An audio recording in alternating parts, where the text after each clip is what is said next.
Assalamualaikum warahmatullahi wabarakatuh. Selamat siang, kembali lagi bersama kita di Cycle Policy Ecosystem in People bersama saya Ade Fitria langsung dari studio Leading the Change.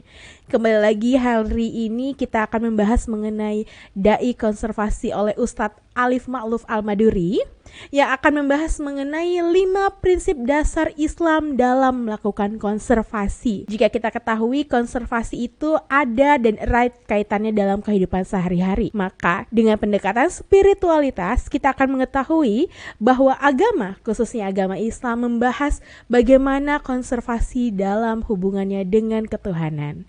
Mari teman-teman kita simak bersama, inilah dai konservasi. Assalamualaikum warahmatullahi ta'ala wabarakatuh.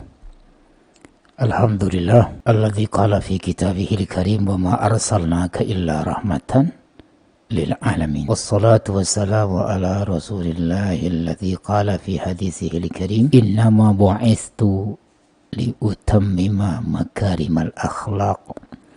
Atau kama qala Rasulullah sallallahu alaihi wasallam wa ala alihi wa sahbihi ajma'in. Amma ba'du, rabbi syrah li sadri wa yassir li amri wahlul 'uqdatan min lisani yafqahu qawli wa la haula wa la quwwata illa billah. Saudara-saudaraku, sahabat-sahabatku, teman-temanku, besti-bestiku, berjumpa kembali dengan saya Alif Ma'luf Al-Maduri, dai konservasi, dalam acara bincang santai tentang konservasi dengan tema Leading the Change. Pertama dan sebelumnya kita bersyukur kepada Tuhan Yang Maha Esa, Yang Maha Pencipta, Yang Maha Kuasa, yang telah memberikan, menganugerahkan kepada kita semua alam yang begitu indah, alam yang lestari, gemah ripalloh jinawi, tongkat ditancapkan pun tumbuh menjadi konsumsi, bahan konsumsi. Itu salah satu daripada nikmat anugerah yang telah Allah anugerahkan kepada kita semua. Di bumi kita, negeri kita, Indonesiaku jaya, Indonesiaku raya. Baik teman-temanku, kita masih berbincang tentang bagaimana kita leading the change, memimpin perubahan, yaitu menjadi manusia yang peduli lingkungan. Dan ini sangat penting karena sudah jelas dan nyata kita mendengar berita, informasi dari berbagai media tentang kabar informasi global warning, di peringatan secara menyeluruh mendunia pemanasan global. Maka jika kita tidak segera berbicara tentang konservasi dalam rangka melestarikan alam ini, maka kapan lagi kita bicara tentang konservasi? Dan kalau bukan kita, siapa lagi? Dan hanya dengan berbicara, berkampanye, maka insya Allah kita akan bisa merubah pemahaman mindset. Dan insya Allah kita semua sadar dan menyadari bahaya yang akan menimpa kita semua bukan hanya menimpa orang yang merusak alam, yang tidak peduli alam, tetapi musibah bahaya malapetaka yang akan menimpa kita semua jika kita tidak segera berubah dalam rangka untuk melestarikan alam di sekitar kita ini. Nah, pertanyaannya, mengapa kita harus berbicara tentang konservasi? Mengapa kita harus mengkampanyekan tentang konservasi ini? Mengapa kita harus melakukan konservasi ini? Mari kita lihat dari sisi agama. Bagaimana agama Islam berbicara tentang konservasi, bagaimana agama Islam itu mengajarkan konservasi dan bagaimana konservasi itu merupakan ajaran Islam murni. Nah, mari kita bicarakan. Kita kampanyakan kepada teman-teman kita, kepada sahabat-sahabat kita, kepada keluarga kita, anak cucu kita. Ada 5 prinsip dasar Islam yang menganjurkan tentang konservasi ini. Yang pertama, ini melalui hadis Nabi Rasul Nabi Muhammad sallallahu alaihi wasallam. Beliau bersabda, khairun nas anfa'uhum linnas.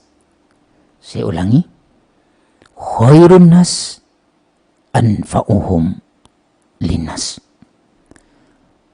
Manusia yang terbaik adalah manusia yang bisa memberi manfaat untuk orang lain. Ini prinsip dasar yang pertama. Jadi Islam menyatakan, Nabi menyatakan, tentunya melalui wahyu dari Allah Tuhan yang Maha Esa itu. Manusia yang terbaik adalah manusia yang paling bisa memberi manfaat untuk orang lain, untuk alam, untuk lingkungan, untuk sosial. Bukan orang yang paling kaya. Walaupun kita kaya di dunia ini, kebetulan Tuhan mempercayakan kita menjadi orang kaya, belum tentu kita menjadi orang yang terbaik di sisi Tuhan yang Maha Esa. Karena orang yang terbaik di sisi Tuhan yang Maha Esa itu bukan orang yang kaya, bukan orang yang ganteng, bukan orang yang keren, bukan orang yang cantik. Kenapa? Karena Allah Maha Kaya, Allah tak butuh orang kaya. Allah Maha Ganteng, Allah tak butuh orang ganteng. Allah Maha Cantik, tak butuh orang cantik. Yang Allah butuhkan adalah orang yang paling berguna, bermanfaat bagi orang lain, bagi bangsa, bagi negara, bagi negeri, dan lingkungannya. Itu Islam, sahabat-sahabatku yang mulia ya. Khususnya para pemuda-pemudi ini. Orang yang terbaik di sisi Tuhan yang Maha Esa adalah orang yang paling bisa memberi manfaat, yang paling banyak memberi manfaat, berguna, memberi manfaat dan berguna untuk orang lain itu. Bukan orang yang paling kaya, bukan orang yang paling tinggi jabatannya, bukan orang yang paling tampan, bukan orang yang paling cantik, bukan pula orang yang paling keren. Tapi orang yang paling berguna bagi sesama, bagi negeri, bagi lingkungannya. Makanya hadis ini sering disampaikan oleh para da'i ini. Khairun nas anfa'uhum linnas. Khairun nas anfa'uhum linnas. Manusia yang terbaik adalah manusia yang paling banyak berguna, paling banyak bermanfaat untuk orang lain. Anda kaya tapi tidak bermanfaat, tidak berguna untuk orang lain, kekayaan Anda tidak membanggakan di sisi Allah Subhanahu wa Ta'ala. Kita miskin tetapi berguna untuk orang lain, itu adalah orang yang terbaik. Kita adalah orang yang terbaik, Anda adalah orang yang terbaik jika Anda berguna untuk orang lain. Maka ada sebuah hadis ini, kisah ini unik dan jarang orang tahu. Rajulun, ada seseorang, lam ya'mal khairan qattu, tidak pernah melakukan kebaikan. Dia tidak sholat, tidak zakat, tidak haji, tidak ada kebaikan sama sekali. Lam ya'mal khairan qattu. Ini yang pertama ya. Hadis yang pertama. Dia hanya memiliki satu kebaikan. Dia hanya lakukan satu kebaikan. Kebaikan sosial itu. Anfa'uhum linnas tadi. Dia mengamalkan statement manusia yang paling baik adalah manusia yang paling berguna untuk orang lain. Bermanfaat untuk orang lain. Nah, dia kebetulan orang kaya. Wakana musiran. Dia orang kaya. Wakana yudayinun nas. Namanya orang kaya banyak duit, dia kerjanya ngutangin orang. Kayak bank gitu. Ngutangin orang. Dia ngomong kepada gulamahu. Wa yaqulu li gulamihi. Dia berkata kepada anak buahnya. Kalau ketemu orang tidak mampu, bebaskan hutangnya. Dia kan banyak uang, ngutangin orang terus. Kasih hutang, kasih ngutang, kasih ngutang, kasih hutang, kasih. Yo, orang berhutang dikasih. Ketika nagih menyuruh anak buahnya, dia pesan kepada anak buahnya, bebaskan yang tidak mampu. Bebaskan yang tidak mampu bayar hutang. Tidak pernah melakukan kebaikan, kebaikan hanya membebaskan orang yang punya hutang. Fasyakarallah fa'adkhalahu Allahul jannah. Kemudian Allah berterima kasih kepadanya. Dakhalal jannah, dia dimasukkan ke surga oleh Allah Subhanahu wa taala. Ini yang dimaksud dengan khairun nas anfa'uhum linnas. Allah selalu membalas jasa siapapun. Nah, kenapa begitu tingginya nilai itu? Ya karena muncul dari kasih sayang itu. Dan Allah Maha Pengasih, Allah juga Maha Penyayang. Jadi kata Allah, kamu ingin menyayangi aku, kata Allah, masuklah ke surga. Begitu Allah menghargai bagaimana sifat nilai sosial itu. Walaupun dia tidak sholat, tapi dia melakukan nilai-nilai sholat itu. Itu pertama. Kemudian masih banyaklah hadis-hadis yang lain itu. Nanti insya Allah di bawahnya. Ini dasar prinsip dasar. Yang pertama, mengapa kita harus melakukan konservasi? Mengapa kita harus bicarakan konservasi? Mengapa kita harus mengkampanyekan konservasi ini? Karena kita memiliki dasar, prinsip dasar dari agama, dari iman, yaitu yang disabdakan oleh Nabi Muhammad SAW, khairun nas anfa'uhum linnas. Manusia yang terbaik adalah manusia yang berguna, paling berguna bagi yang lainnya. Itu pertama. Yang kedua, prinsip yang kedua, prinsip yang mendasari kita harus bicara tentang konservasi, harus melakukan konservasi, dan harus mengkampanyekan konservasi. Al-mu'min man aminahun nas, al-muslim man salimal muslimuna min lisanihi wa yadih. Ada hadis ini. Orang Islam itu adalah orang yang menabur kedamaian ke seluruh alam. Dalam hadis yang lain Rasulullah berpesan, termasuk amal yang paling dicintai Allah Ta'ala, badlus salam lil alam, menebar kedamaian seluruh alam. Menebar kedamaian kepada seluruh alam. Ini termasuk amal yang paling dicintai oleh Tuhan Yang Maha Esa. Badlus salam lil alam. Saya ulangi. Badlus salam lil alam. Menebar kedamaian kepada seluruh alam. Ini seluruh alam. Alam apa saja? Di alam ini kalau kata Umar bin Khattab, dia menukil sebuah hadis dari Nabi Muhammad SAW dalam kitab Al-Muntazam dan kitab sejarah. Itu disebutkan bahwa alam itu ada alfa alam, ada 1000 jenis alam. Situmiyah fil bahr wa arba'umiyah fil bar. 600 jenis alam di laut. Kalau nggak percaya nyelam sendiri. Saya nggak mau ributkan. 600 jenis, bukan 600 alamnya.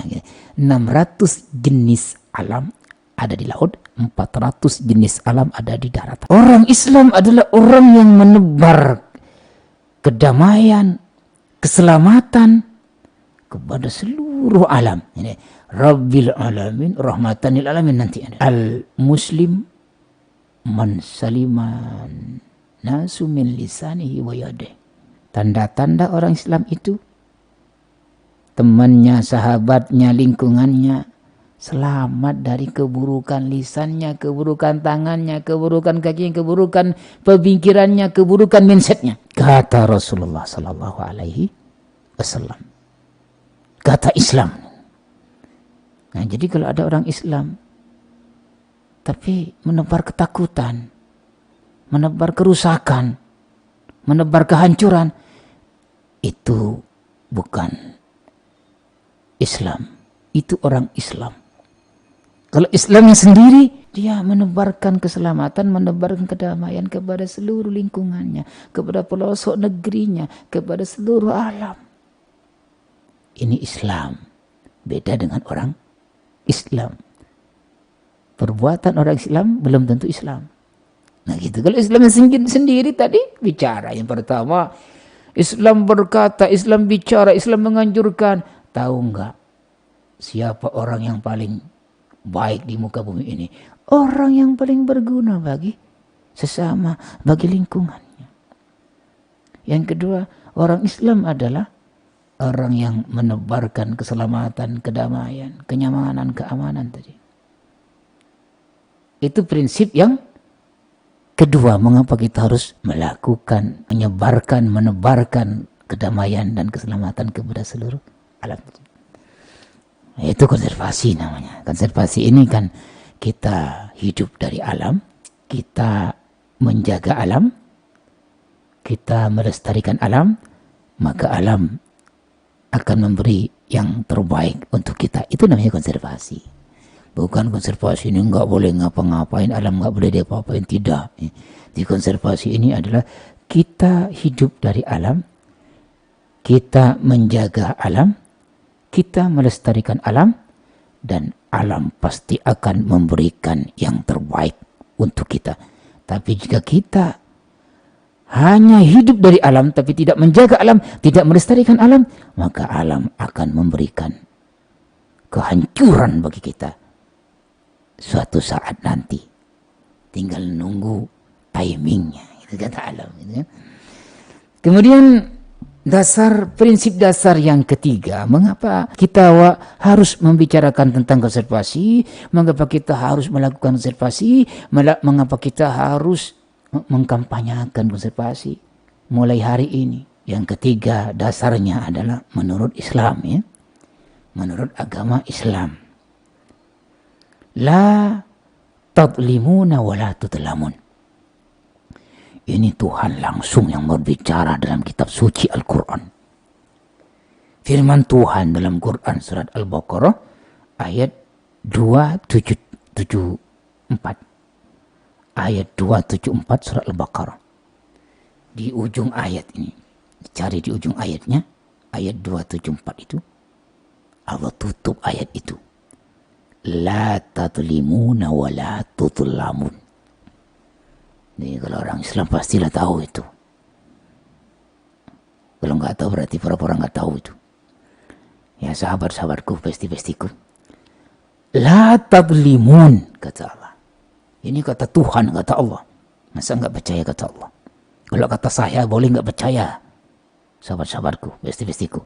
Tapi ini Tuhan kita yang bicara. La tadlimun, la tadlimun. Kamu tidak boleh berbuat jahat. Tak boleh zalim, tak boleh dizalimi. Saya ulangi. La tadlimuna wa la tuzlamun. La tadlimun wa la tuzlamun. Tidak boleh dizalimi, tidak boleh menzalimi, dan tidak boleh dizalimi. Saya ulangi. La tadlimuna wa la tuzlamun. Tidak boleh menzalimi dan tidak boleh dizalimi. Nah, ini undang-undang Quran, undang-undang hadis, undang-undang Islam. Prinsip dasar Islam ini, sahabat-sahabatku, besti-bestiku. Ya. Kita tidak boleh menzalimi, kita juga tidak boleh dizalimi.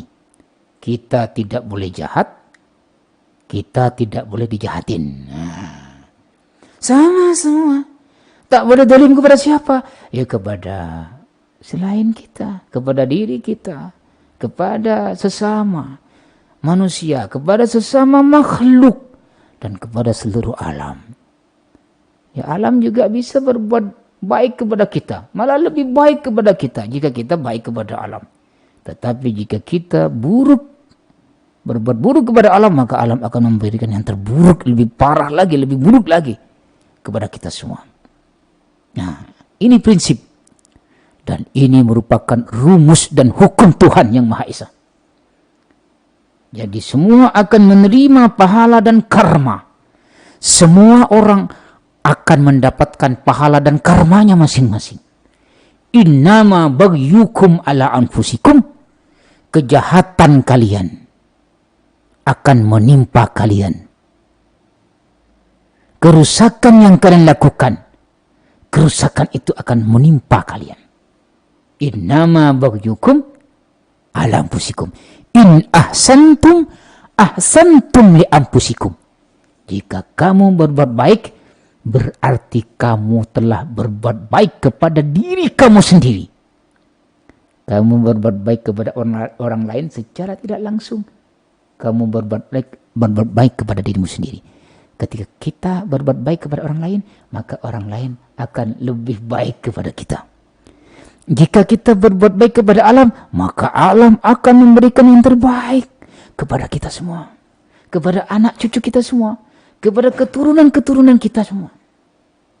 Nah gitu. Ini ingat ya prinsip ini. Prinsip dasar Islam menuduh Tuhan yang Maha Esa. La tadlimun wa la tudlamun. Jangan menzolimi dan jangan dizalimi. Jangan berbuat jahat dan jangan dijahatin. Gitu. Jangan jahat, jangan dijahatin. Itu prinsip dasar yang ketiga, mengapa kita tidak boleh mengganggu alam, mengganggu lingkungan, tidak boleh mengganggu lingkungan, tidak boleh mengganggu binatang, tidak boleh mengganggu hewan. Karena mereka juga bisa mengganggu kita. Kalau kita ganggu harimau, harimau akan menyerang kita. Kalau kita ganggu habitat mereka, mereka akan menyerang kita. Kalau kita injak-injak sarang semut, walaupun semut kecil ya, sebisa semut itu menggigit lah, ya kan? Minimal kukunya digigit itu. Makanya, nah, tidak boleh menzalimi dan tidak boleh dizalimi. Berlaku kepada siapa undang-undang ini, kaidah ini? Kepada semuanya. Kepada semuanya. Kepada semua yang zalim. Iya, walaupun binatang sesama binatang diadili oleh Tuhan itu. Jangan menganggap ya, ayam menyakiti ayam yang lain, kambing menyakiti kambing yang lain, itu tidak ada hukumannya. Ada hukumannya. La turaddunnal huququ li ahliha yaumil qiyamati, kata Rasulullah sallallahu alaihi wasallam. Ini hadis sahih Muslim. La tu'addunnal huquq li ahliha yaumil qiyamah. Semua hak akan dihakimi nanti di hari kiamat. Kalau di dunia tidak ada pengadilan binatang, pengadilan hewan, tapi di akhirat ada pengadilan binatang nanti. Jangan salah. Kalau nggak percaya, ke akhirat duluan sana. La tu'addunnal huququ li ahliha yaumil qiyamah. Semua hak-hak, tuntutan, semua tuntutan akan diadili oleh Tuhan yang Maha Esa nanti di kiamat. Akan mendapatkan pahala dan karma semuanya. Tidak hanya manusia, binatang pun akan mendapatkan karmanya. Mungkin di dunia kambing, ayam selamat dari hukuman, di akhirat tidak. Nah, hatta kata Rasulullah, hatta yuqada lisyatil jalha minasyat atalha. Hingga nanti kambing yang bertanduk, yang pernah menanduk kambing yang tidak bertanduk, nanti akan diadili oleh Tuhan yang Maha Esa di hari kiamat nanti. Nah, kalau mau nonton nanti pengadilan binatang nanti di hari kiamat, ada pengadilan binatang di yaumul kiamat, di hari kiamat nanti. Kambing saja diadili oleh Tuhan yang Maha Esa, apalagi kita. Hati-hati, semua akan mendapat pahala dan semua akan mendapat karma. Itu prinsip yang ketiga. Mengapa kita harus melakukan konservasi, supaya kita tidak saling menyakiti antara sesama makhluk dan sesama ciptaan Tuhan yang Maha Esa. Yang keempat, kenapa kita harus melakukan konservasi? Berbicara tentang konservasi, mengkampanyekan konservasi. Yang keempat adalah Allah punya firman, Allah punya pesan. Wa ma arsalnaka illa rahmatan lil alamin. Ini Islam. Ini Islam, ini iman. Wa ma arsalnaka illa rahmatan lil alamin. Aku tidak mengutusmu Muhammad kecuali untuk menebar dan menyebar rahmat kasih sayang lil alamin, kepada seluruh alam. Ini lebih umum lagi gitu. Wa ma arsalnaka illa rahmatan lil alamin. Alhamdulillahirabbil alamin. Segala puji bagi Tuhan yang menciptakan seluruh alam. Puji Tuhan yang telah mengutus Nabi Muhammad sallallahu alaihi wasallam,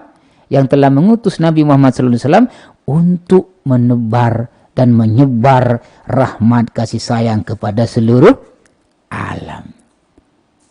Nah, jadi bagaimana Allah menciptakan rahmat kasih sayang ini?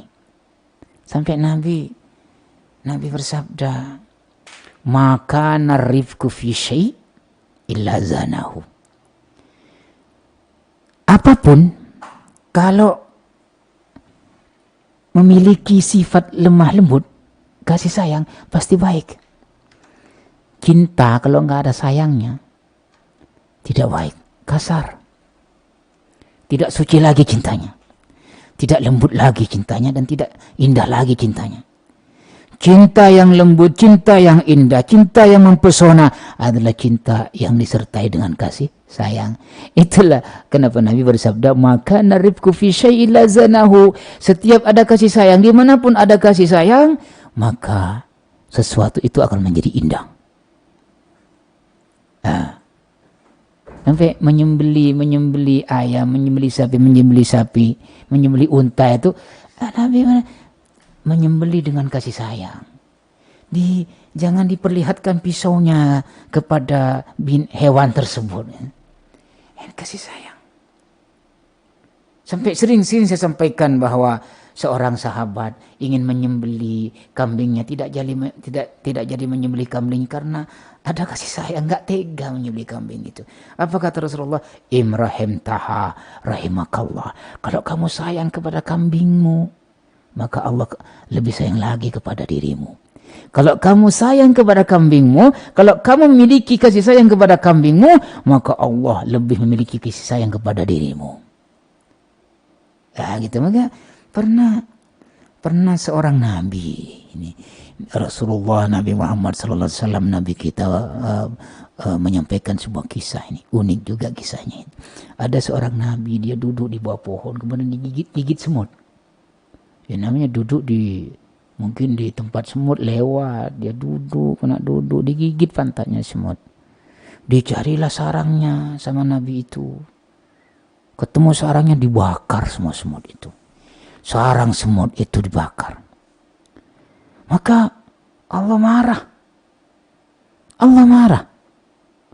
Apa kata Allah? Allah wahyukan kepada Nabi itu. Nabi itu ditegur oleh Tuhan.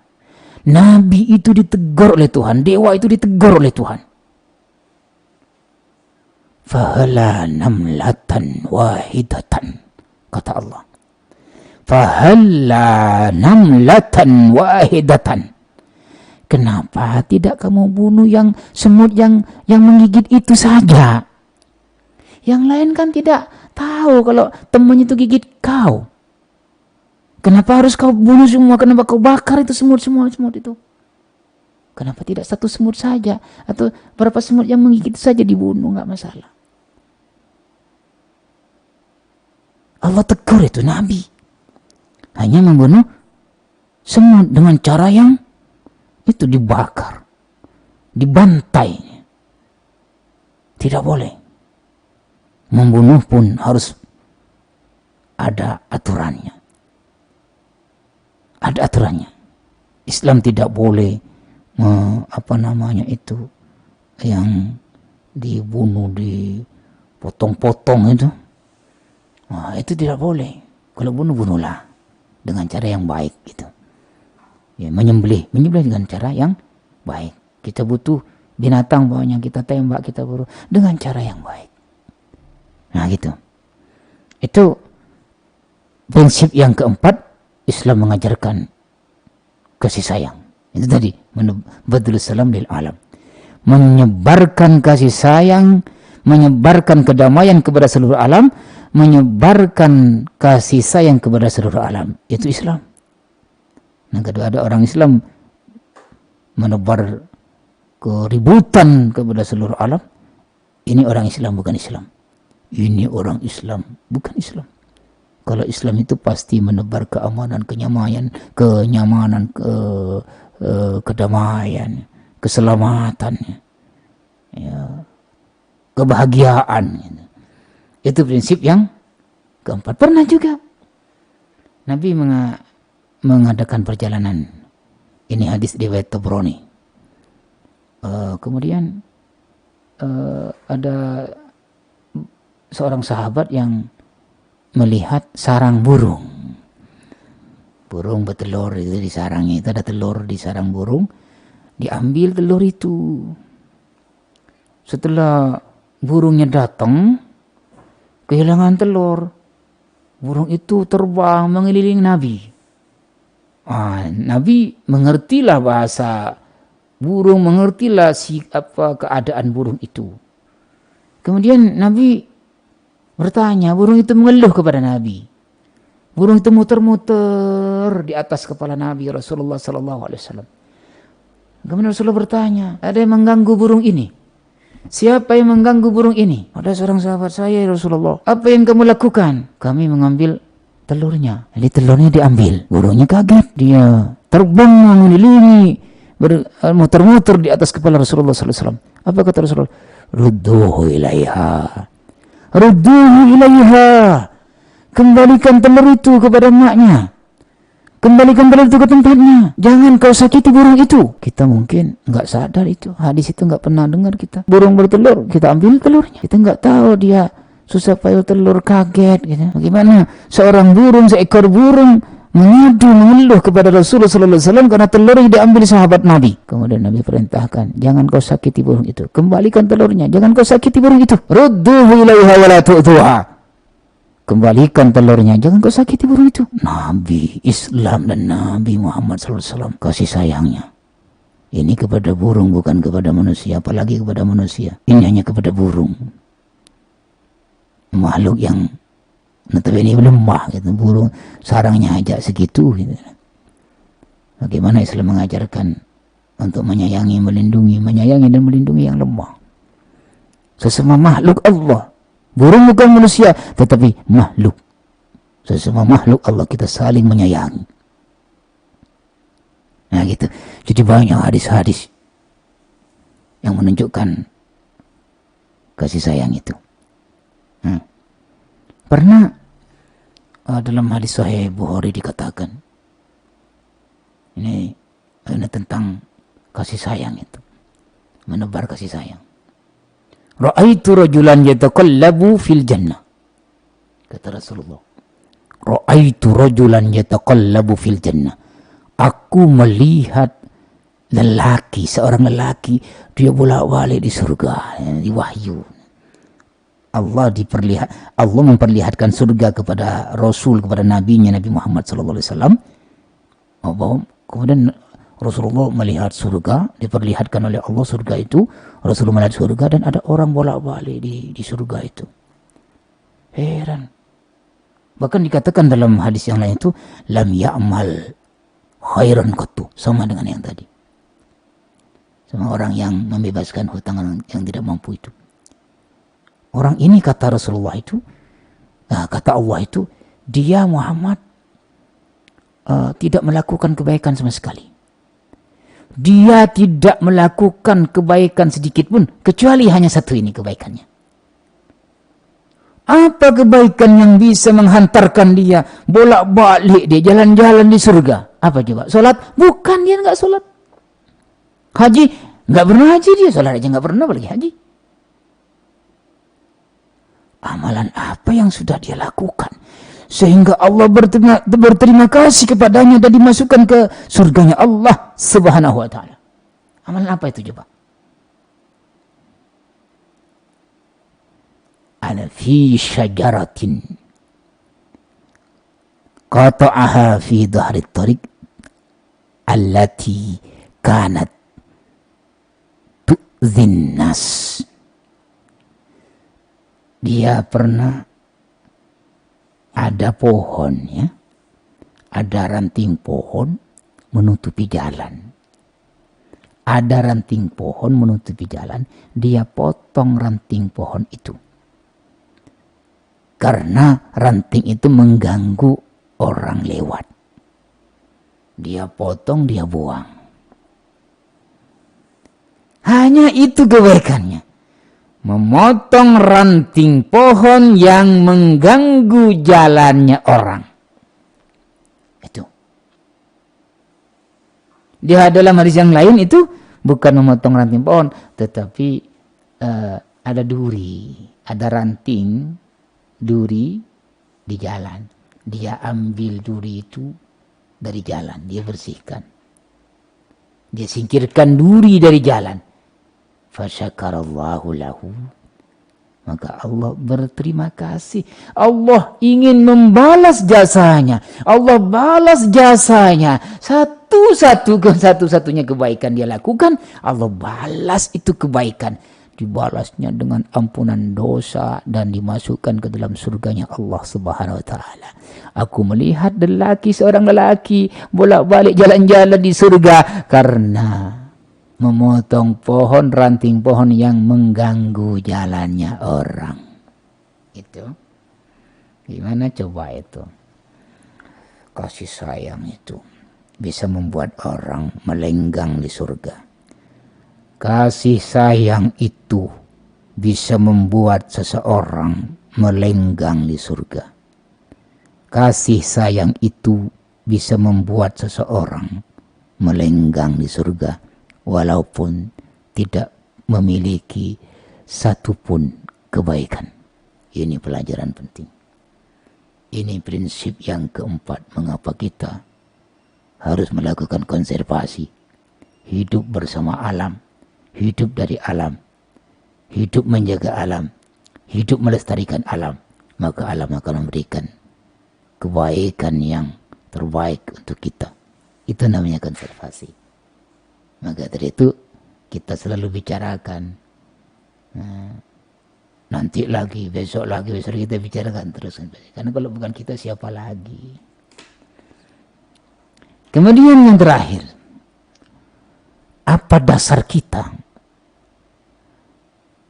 Kenapa kita harus melakukan konservasi itu? Kenapa kita harus mengkampanyekan konservasi itu? Yang kelima adalah Rasulullah SAW bersabda, innama bu'istu liutammima makarimal akhlaq. Aku diutus untuk menyempurnakan akhlak. Artinya kita harus memiliki akhlak, etika. Etika kepada siapa? Akhlak kepada siapa?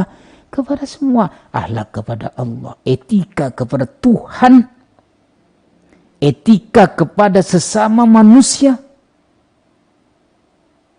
etika kepada sesama makhluk. Sampai ke jin saja kita harus konservasi, punya etika ke jin, kaum jin. Ini kita ini kan makhluk nyata, bisa kelihatan. Ada makhluk namanya tidak kelihatan. Di sini banyak jin-jin, di mana-mana banyak jin semua. Memang jin tak punya rumah. Di rumahnya semua ruangan inilah. Tapi tidak semua jin itu mengganggu. Bagaimana Rasulullah, akhlak Rasulullah, akhlak Islam menghadapi makhluk halus jin ini? Apa kata Rasulullah? Kalau kamu beol, kalau dulu orang beol tidak ada WC dulu itu. Orang dulu itu buang kotoran itu ya bisa dibuat jamban, kakus-kakus gitulah. Bisa di padang gitu. Nggak ada WC dulu itu. Jadi kadang nggak ada air, makanya ada namanya istinja. Jadi bersihin kotoran itu setelah kencing, setelah beol itu pakai batu atau pakai kayu yang bisa membersihkan, itu namanya istinja. Maka Rasulullah katakan, kamu jangan istinja yang membersihkan kotoran ya, itu dengan apa namanya, dengan kotoran binatang. Kan ada kotoran binatang tuh yang kering itu, karena itu adalah makanan jin, kata Rasulullah. Jadi dengan tulang tak boleh, karena tulang itu makanan jin. Makanya kata Rasulullah itu jangan nyimpen tulang. Nah, tulang ikan, tulang apa itu makanan jin. Nanti kalau banyak tulang di rumah kita nanti banyak jin. Itu kan memang makanan jin itu tulang. Maka kata Rasulullah SAW, jangan istinja pakai kotoran, yang kotoran kering, atau pakai tulang, karena itu makanan makhluk jin. Bagaimana Rasulullah menghargai kaum jin? Kaum jin apalagi yang nyata gitu, yang jelas-jelas nyata. Seperti hewan, binatang, satwa langka, ini satwa ini. Nah, kita harus lebih bagus, akhlak etika kita harus lebih bagus dari binatang, dari alam gitu. Nah, kalau binatang itu secara alami telah melakukan konservasi. Contoh burung kalau makan, makan di mana, nanti beol di mana, beolnya itu nanti ada bijinya itu nanti tumbuh. Jadi secara tidak langsung burung itu selain memakan sambil menanam gitulah. Burung itu makan dan menanam. Binatang juga seperti itu. Binatang itu makan sambil menanam gitu. Maka kita belajar dari binatang, lebih pintar lagi, lebih cerdas lagi, lebih beretika lagi dengan alam ini, belajar dari binatang. Makanya prinsip yang terakhir, prinsip yang kelima, itu bagaimana kita harus punya etika kepada Tuhan, etika kepada sesama manusia, dan etika kepada binatang, dan etika kepada seluruh alam, agar alam juga melakukan etika, punya etika kepada kita semua. Baik, besti-bestiku, saudara-saudaraku, teman-temanku, sahabat-sahabatku, mungkin cukup sampai di sini dulu perbincangan kita ya tentang konservasi ini, leading the change, ya, perubahan, memimpin perubahan, bagaimana agar kita ini bisa lebih lagi memperhatikan, menjaga, melestarikan alam kita, agar alam kita tetap lestari sampai anak cucu kita nanti. Baik teman-teman, kami tunggu, ya, saya tunggu like, comment, subscribe-nya. Ya, jangan lupa juga di share teman-teman, ini perbincangan kita ini di share agar mereka paham. Kalau sudah paham, insya Allah mereka sadar. Kalau sudah sadar, insya Allah semua kita akan lebih serius lagi dalam menjaga dan melestarikan alam, agar apa?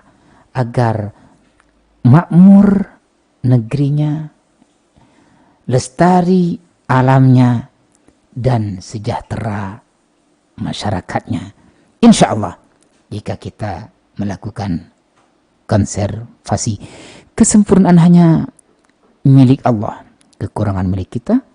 Mohon maaf dan terima kasih banyak. Assalamualaikum warahmatullahi ta'ala wabarakatuh. Itulah tadi pembahasan mengenai 5 prinsip dasar Islam mengenai konservasi. Mudah-mudahan kita bisa mengambil hikmahnya dan tentunya akan menambah ketakwaan kita, dan juga kita akan bertambah untuk terus menjaga kelestarian lingkungan kita. Salam lestari dan juga salam konservasi. Terima kasih. Wassalamualaikum warahmatullahi wabarakatuh.